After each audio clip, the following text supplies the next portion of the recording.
CEOs start saying the quiet parts out loud.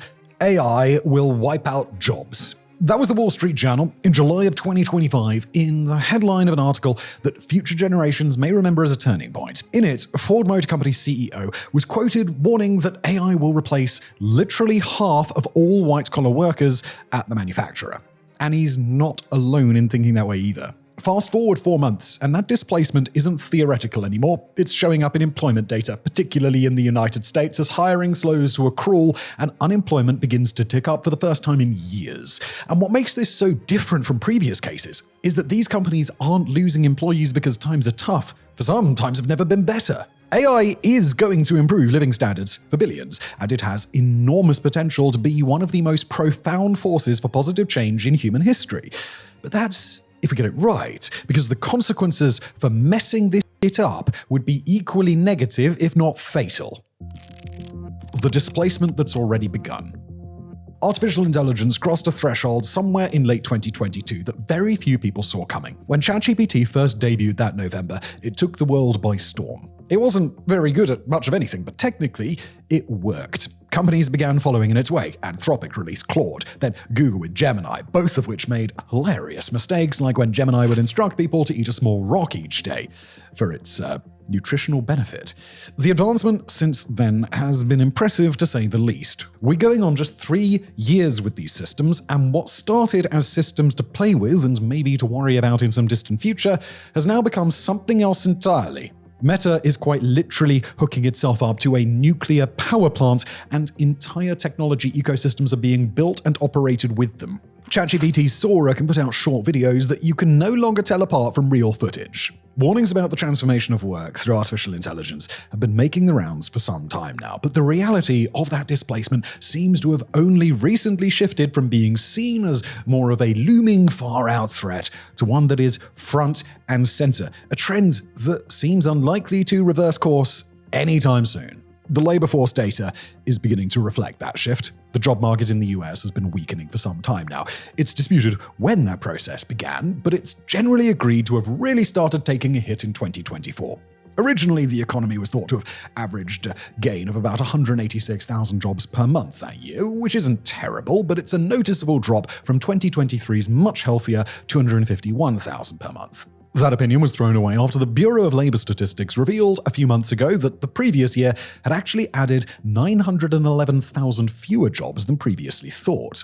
The revision, which is one of the largest in recent history, meant that what had appeared to be modest growth was actually something closer to stagnation. The end of 2024 is when the bottom really began to fall out, though. We had officially entered what economists were calling a no-hire, no-fire dynamic, where companies weren't eager to take on any new personnel, but weren't confident enough to begin layoffs in any considerable number. This unusual stability reflected both the decreasing need to actually hire new people, even after long-time employees left, and the corporate equivalent of PTSD following the Great Labor Shortage in 2021, when they were bending over backwards to get applicants for positions they desperately needed. The dynamic is beginning to change, though. The labor market has begun to soften further, especially in the United States. Job creation in the last few months has essentially collapsed. Even Jerome Powell, the chairman of the Federal Reserve, admitted last month that, quote, job creation is pretty close to zero, also noting that, quoting again, a significant number of companies have begun layoffs and hiring freezes,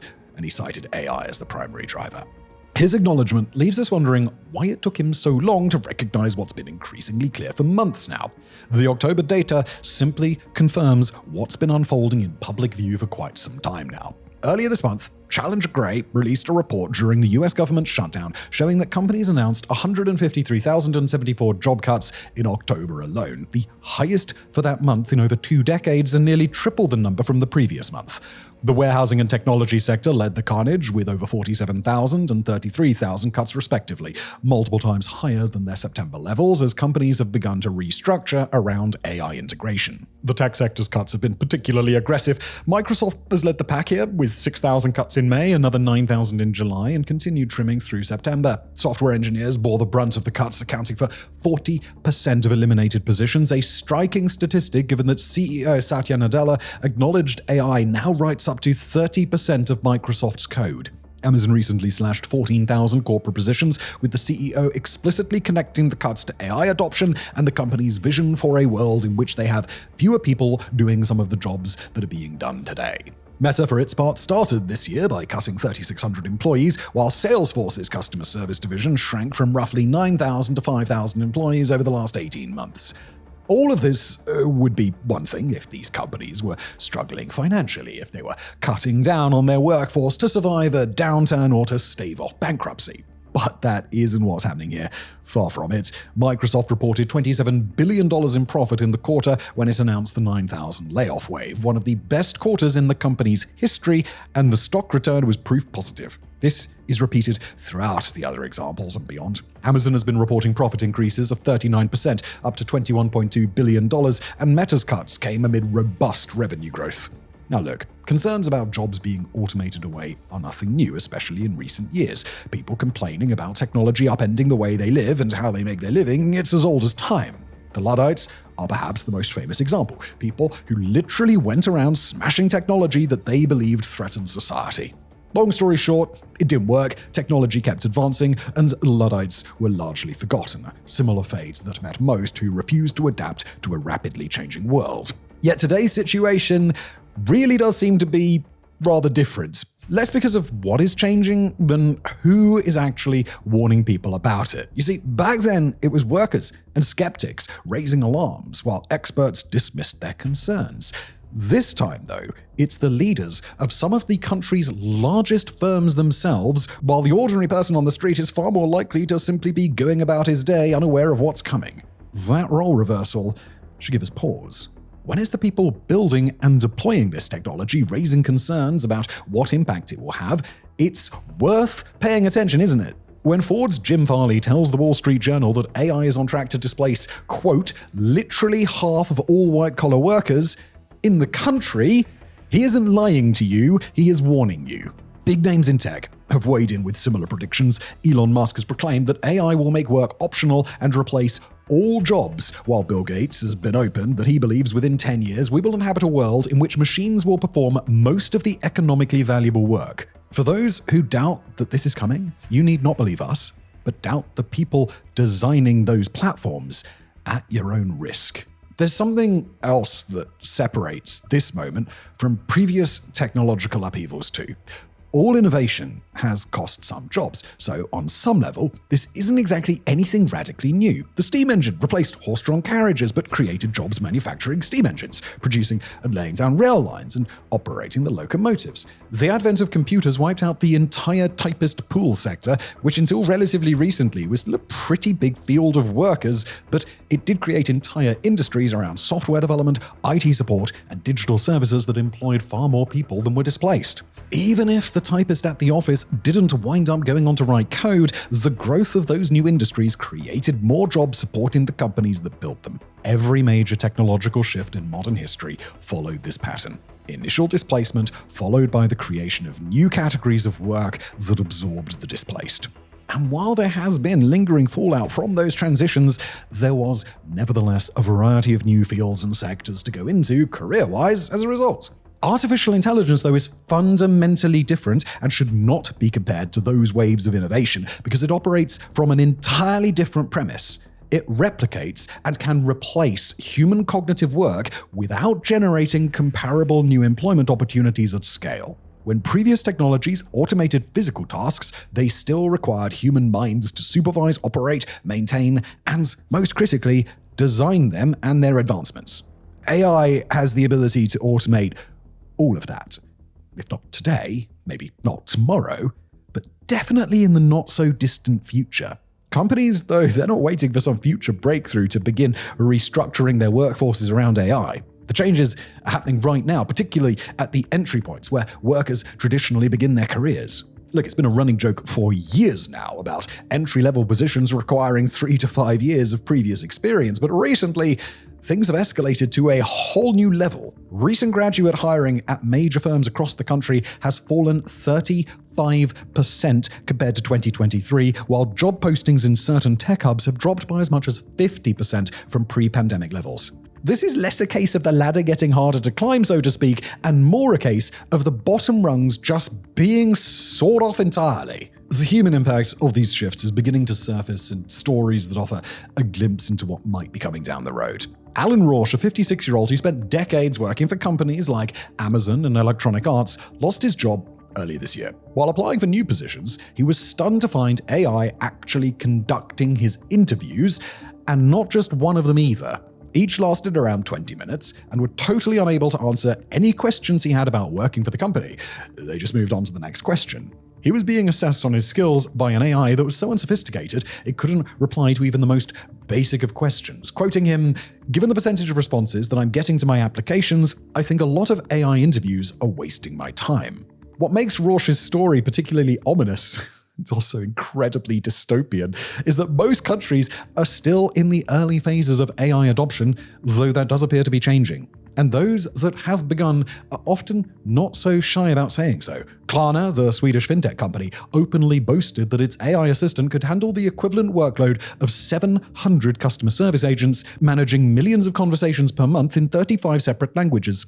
The initial rollout didn't go quite as smoothly as the company had planned. Like the AI conducting Rausch's interviews, Klarna's systems simply were not sophisticated enough for the job, and the company began facing an intense backlash as consumers simply could not speak to a real person when they needed assistance. By mid-2025, they were forced to admit that they'd gone too far, too fast with automation, and that their focus on cost-cutting had led to poorer quality service. The company has since backtracked on its AI-exclusive approach. While this serves as a warning sign to other companies on the risks of going overboard, this isn't exactly comforting either, is it? The lesson they learned from this is that AI is not currently able to replace all people. The yet here practically writes itself. These implications extend far beyond individual job losses too. We're watching the breakdown of a fundamental economic relationship, the one linking corporate expansion to job creation. For 2 centuries, companies that grew needed more workers. That was the basic cost of doing business. That equation is now being rewritten, and in order to understand it, we have to look at the decision these companies are actually making. The corporate calculus. Now, before we get too far ahead of ourselves today, we do want to emphasize a few things. First, we are still quite early in this transition, and exactly how this is going to be implemented is impossible to predict, especially given unequal distribution across different countries, labor laws, and so on. We also want to emphasize something that often gets lost in discussion about job displacement. Companies are, at the end of the day, not charities. They will act in their own best interests to maximize profits for themselves and for their shareholders. We do not say this to be cruel, but merely to underscore the framework upon which this system runs. For the last 2 centuries, businesses have expanded considerably, first across cities, then states and provinces, and then ultimately across borders, and that expansion proved to be remarkably effective at reducing poverty the world over. In 1820, roughly 80% of the global population lived in what we'd recognize as extreme poverty. By 2024, that figure has fallen to around 10%. The problem hasn't been eradicated, but the overall living condition on Earth has uncontestably improved dramatically over that time span. Between 1990 and 2015 alone, the number in that category living in extreme poverty dropped from just under 2 billion to 702 million, a staggering improvement that deserves far more attention than it actually gets. Much of this progress depended on a simple equation. As companies grew and reached new consumers and new markets, they needed more workers to produce, distribute, and sell their products.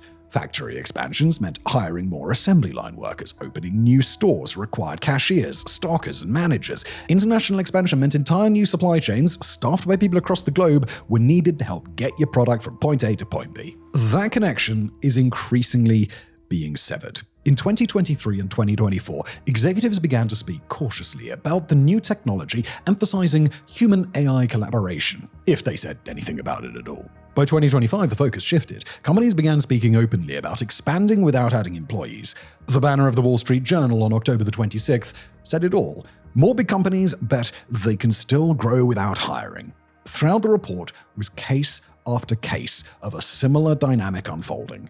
JP Morgan's chief financial officer told investors recently that the bank now has a very strong bias against having the reflexive response to hire more people for any given need. They are hardly alone, and the article truly reads like a list of American companies ranging from Walmart to Airbnb to Target and beyond. Walmart explicitly told investors that it plans to keep headcount essentially flat over the next several years, even as sales grow, with AI handling tasks that would have previously required new hires.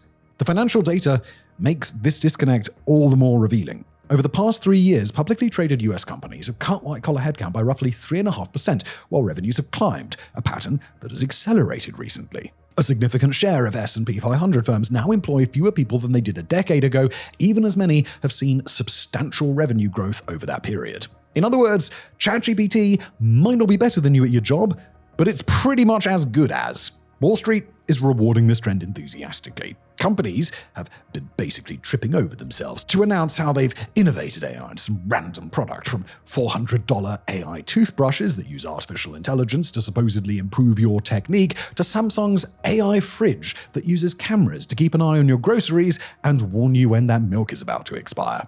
These might not quite be the revolution that their marketing team pitched them as. Nevertheless, executives are increasingly bragging on earnings calls about their headcount reductions. The funny thing is that these moves used to have the complete opposite effect. Layoffs were a telltale sign to investors that the company was worried about something coming downstream at them, and hiring meant that they were optimistic about future expansion. And as this adoption continues to progress, it creates something of a self-reinforcing dynamic where companies that adapt to the changing environment are inherently going to be seen as better run, more efficient, and will ultimately deliver more profit than others. If your competitors are achieving 20% margin improvements by replacing human workers with AI, you face a choice: match their approach or risk being seen as uncompetitive. The result is essentially an arms race towards automation, with each company trying to move faster and faster than its rivals in adoption and integration. Next up, we're going to talk about the natural end stage of this problem, a nationwide consumer death spiral for the United States. But before we get into that, we've got a question to ask. Do you enjoy what we do right here at Political Fronts? Do you want more episodes, more analysis, deeper insights into the stories that are shaping our world? Do you crave these kinds of stories at the intersection of grand strategy, geopolitics, economics, and society? Well, that's why our team has recently unveiled Fronts.co, our brand new website designed to provide you with exactly that. Our writers at Political Fronts and our sister channel War Fronts gather at Fronts.co to take an even closer look at the wars, the strategy, the politics, and the technology that define this moment in history. Every week, we release 2 exclusive video episodes that can't be found anywhere else, including our briefing room, a regular roundup of underreported stories that deserve your attention. Also on Fronts.co, we publish 2 expert articles each week, drawing on journalists and analysts who've chosen to share their insights with our audience and the wider world. One recent article explored a topic similar to this one on how Ukraine is using artificial intelligence to move toward a post-human battlefield. Also on Fronts.co, you'll get early access to every extended deep dive episode that we release over on War Fronts, plus inside access to behind-the-scenes content, unreleased episodes, new merch offerings, and more. A subscription costs just $5 a month, and it also helps grow our free offerings. So if you want to support this channel and get a ton of content in return, head to Fronts.co. We'll put a link in the description below, and thank you for your support. The consumer death spiral. Now, the United States, for better or worse, seems to be at the forefront of adoption of this technology and isn't exactly in the best of shape economically going into it. Companies largely operate along purely competitive logic that makes collective restraint next to impossible. Walmart isn't going to call Target and propose that they both limit AI adoption to preserve jobs, because even if they did, they'd be putting themselves at risk from another company that wasn't in this coalition. And even if you get all the so-called big guys on board with it, they still need to perform financially. They'd be opening themselves up to a new company that wasn't on board with their mutual pact to take over the market. If one company alone was able to implement total automation without the rest following, the economy would just chug along with few being any the wiser. But it is the collective push in the automation direction that poses a mutually assured threat of destruction. Consumer spending represents 68% of US GDP, and maintaining that spending necessarily requires people to have a steady stream of income. As companies race to replace workers with AI to boost their individual profits, they're collectively undermining the consumer base that many of their own business models depend on. And the American consumer is showing serious signs of distress, to say the least. The clearest sign is coming from the auto loan market, which is a classic telltale sign of true economic struggle. Losing your car is one of the last things most Americans will let happen, given how essential it is for getting to work and carrying out everyday tasks. That rate, measured by the percentage of loans that have been delinquent for more than 60 days, is now up more than 50% over the last decade and a half, and among subprime borrowers, delinquency rates hit 6.65% in October, the highest ever recorded in American history. Repossession orders have jumped more than 40% since 2022, reaching the highest level since 2009.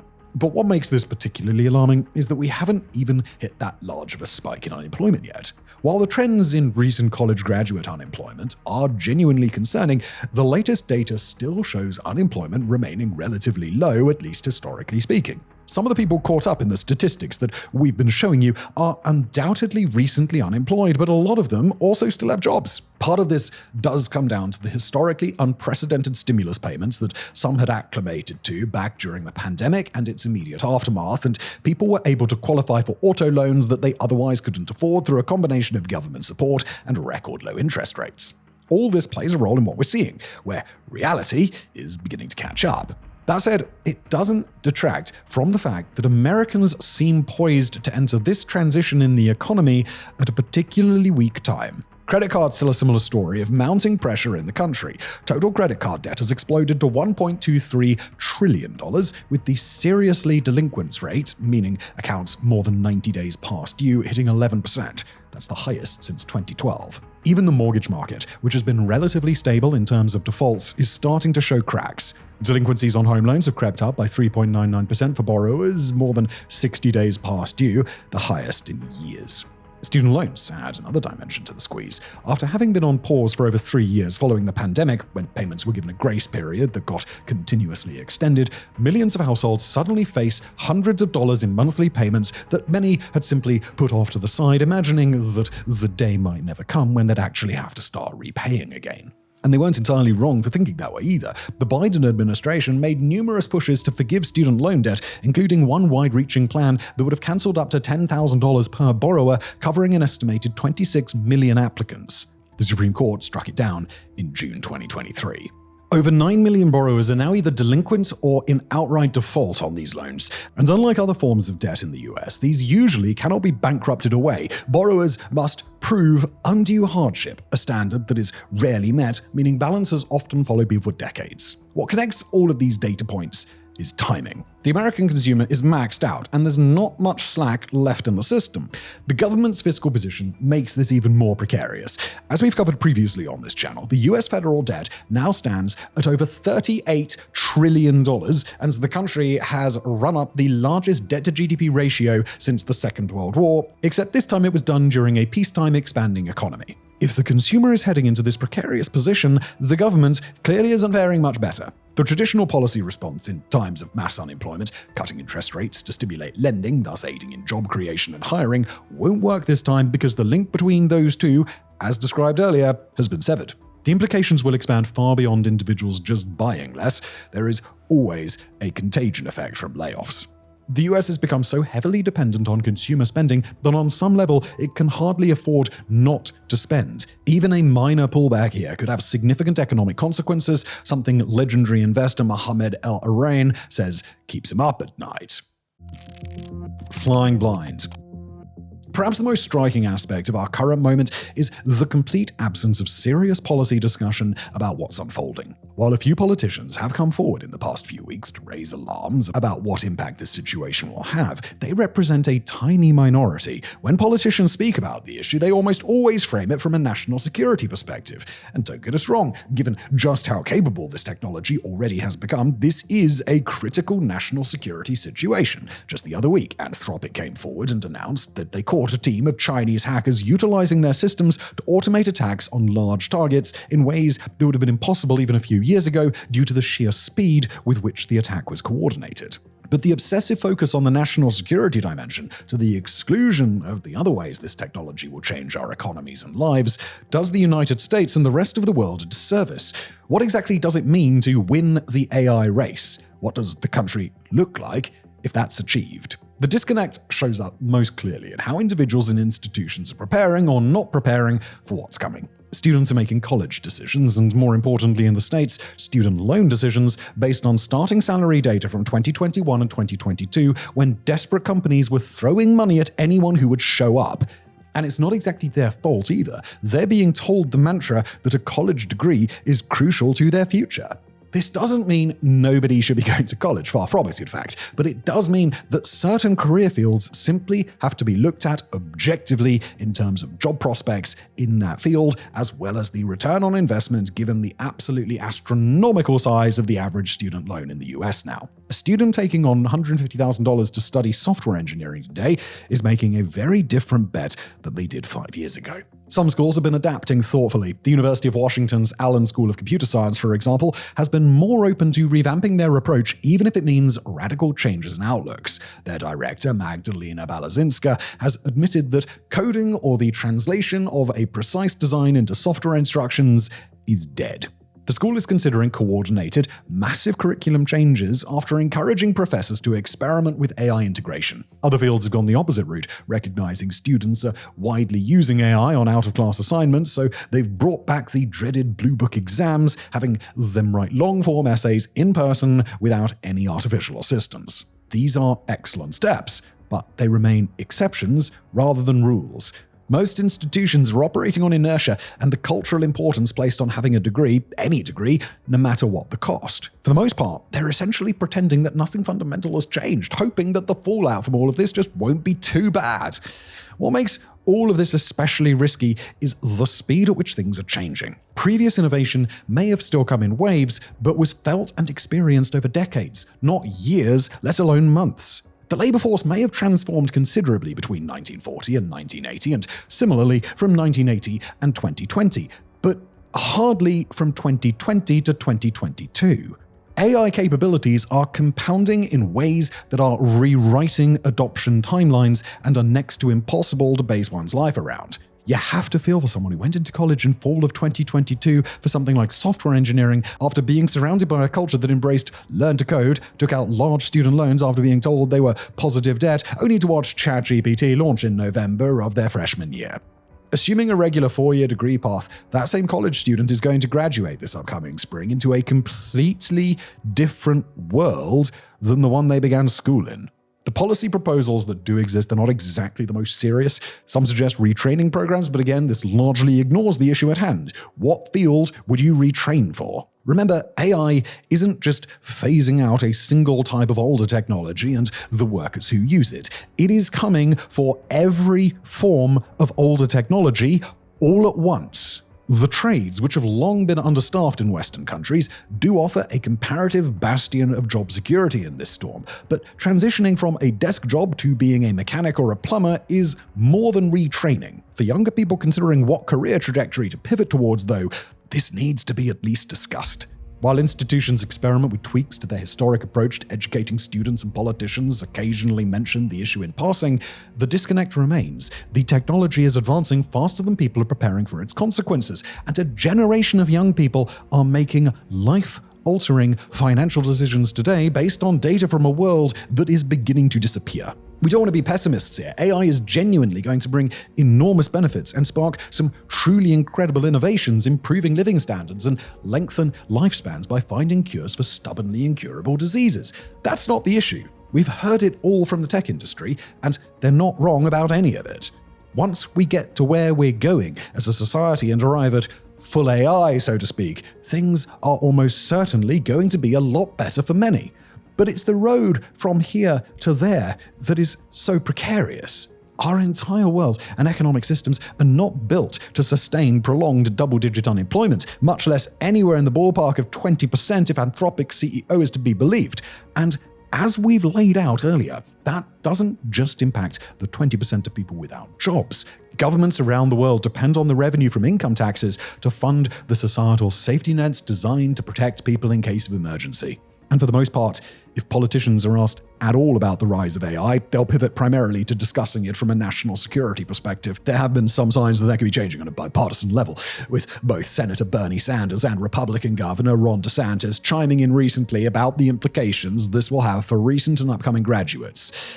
How's that for a political coalition? Joking aside, though, there really doesn't seem to be much planning that's going on into how this transition is going to unfold, which is perhaps the most alarming aspect of all. When pressed for details on how transition programs like universal basic income would function or be funded, answers from even industry leaders become noticeably vague.